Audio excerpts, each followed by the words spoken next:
Bismillahirrahmanirrahim. Assalamualaikum warahmatullahi wabarakatuh. Saya Fadilatun Turisma, mahasiswi semester 5, Prodi Akidah dan Filsafat Islam, UIN Sunan Gunung Jati Bandung.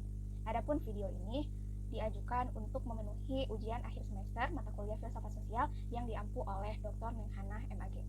Dalam tugas akhir mata kuliah Filsafat Sosial, kami mahasiswa diminta untuk melakukan kuliah lapangan dengan mengunjungi lembaga-lembaga sosial yang bertempat di Bandung.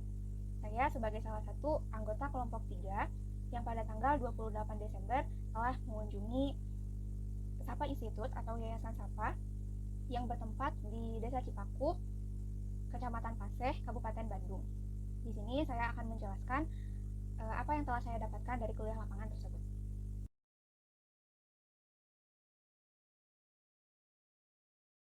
Sapa Institute merupakan organisasi pembelajaran yang independen karena bergerak dari semangat kerelawanan. Terdiri dari orang-orang muda yang berfokus pada isu perempuan, di mana isu-isu tersebut terkait dengan hak pendidikan perempuan, hak seksual, kesehatan reproduksi perempuan, kemandirian ekonomi perempuan, dan anti kekerasan terhadap perempuan. Sapa Institute memiliki komunitas dampingan yang bernama Balai Istri, yang tersebar di 7 daerah di Kabupaten Bandung. Komunitas Balai Istri tersebut sering melakukan perkumpulan, di mana di dalamnya membahas tentang isu-isu perempuan, terutama tentang kekerasan yang sering dialami oleh perempuan, mulai dari kekerasan secara fisik, psikis, ekonomi, seksual, trafficking atau perdagangan perempuan, dan kekerasan-kekerasan lainnya. Sapa Institute dan Balai Istri berusaha untuk menjangkau perempuan agar perempuan-perempuan lebih berdaya. Saat ini, Sapa sedang memfokuskan kajiannya pada isu trafficking atau perdagangan perempuan, kemudian juga tentang peningkatan kesehatan ibu dan anak, kemudian program tentang pemberdayaan remaja. Selain itu, Sapa juga sekarang sedang fokus pada isu tuberkulosis di wilayah Garut, Sumedang, dan Bandung.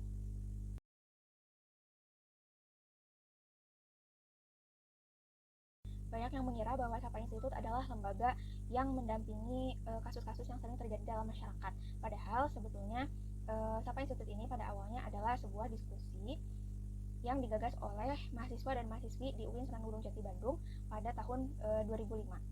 Pada awalnya diskusi ini disebut dengan lembaga pengkajian perempuan, yang mana di dalamnya mengkaji tentang filsafat, sosiologi, feminisme, juga Islam. Diskusi ini memiliki pendekatan yang cukup kuat, sehingga diskusi ini sempat ditolak karena dianggap cukup radikal. Sehingga setelahnya pada tahun 2005 juga diskusi ini melakukan strateginya untuk agar pendekatannya lebih mudah untuk diterima. Pertama-tama, lembaga ini melakukan survei, yang mana dari hasil survei tersebut yang seringkali didapatkan adalah laporan tentang kekerasan dalam rumah tangga.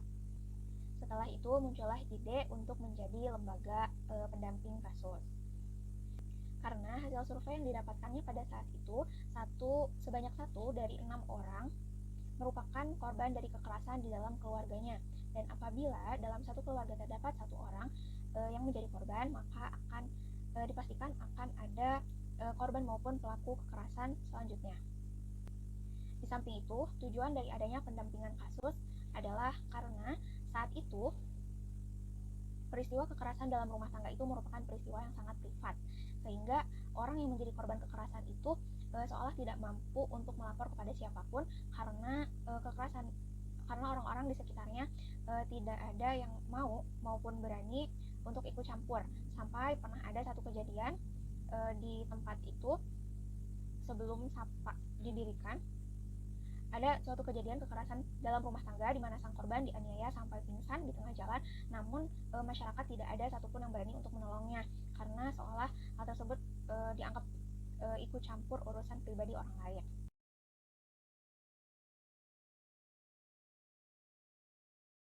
Dalam mendampingi kasus, tahap pertama yang dilakukan oleh Sapa adalah mediasi.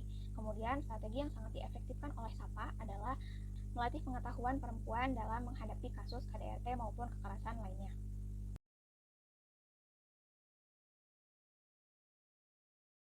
Banyak yang telah dilakukan oleh lembaga ini dalam persoalan pemberdayaan perempuan, dan yang lebih banyak dilakukannya adalah memberikan edukasi-edukasi tentang isu-isu perempuan.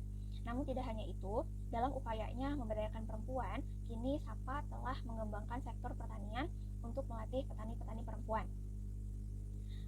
Sapa juga melakukan banyak kerjasama, salah satunya dengan Universitas Parahyangan selama 3 tahun ke belakang yang masih berlanjut sampai sekarang dengan tujuan mengembangkan sektor pertanian dan perkebunan kopi. Kemudian di tahun ini juga Sapa akan bekerja sama dengan lembaga Fintech, yaitu lembaga pembiayaan dari Jakarta yang membantu dalam pengembangan pertanian cabai, jagung, dan rempah-rempah. Program ini seluruhnya tentu tujuannya untuk pemberdayaan perempuan, terutama dalam pemberdayaan ekonomi.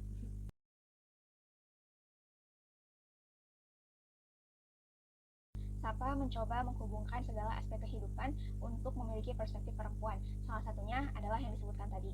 Dalam hal lain, bisa disebutkan bahwa jalanan, kamar mandi, dan lainnya juga memiliki perspektif perempuan.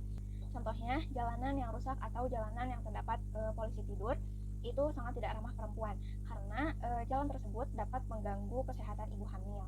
Kemudian mengenai kaitan tuberkulosis dengan perempuan sebenarnya adalah kaitannya dengan kekerasan dalam rumah tangga, dan yang sering menjadi korban dari kekerasan itu adalah perempuan. Dan data tersebut diperoleh dari hasil survei di mana para korban kekerasan dalam rumah tangga itu kebanyakan menderita tuberkulosis.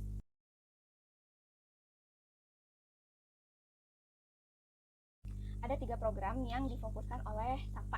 Yang pertama adalah pengorganisasian komunitas, yang tujuannya adalah untuk mendampingi saat sebelum maupun sedang terjadinya kasus di suatu daerah, agar apabila terjadi sebuah kasus, seorang korban telah teredukasi saat melakukan advokasi untuk menguatkan advokasi tersebut. Kemudian program yang keduanya itu adalah advokasi kebijakan. Dan program yang ketiganya itu adalah pendampingan kasus. Yang mana dalam pendampingan kasus ini Sapa jangkauannya itu di Jawa Barat, tidak hanya di daerah Bandung saja, akan tetapi juga menjangkau daerah Cirebon, Indramayu, Sukabumi, Tasik, juga Jakarta. Hal tersebut dilakukan Sapa dengan cara bermitra dengan lembaga-lembaga yang ada di daerah tersebut untuk membantu sang korban, misalnya untuk diantar ke Bandung. Mungkin sekian yang telah saya peroleh dari kuliah lapangan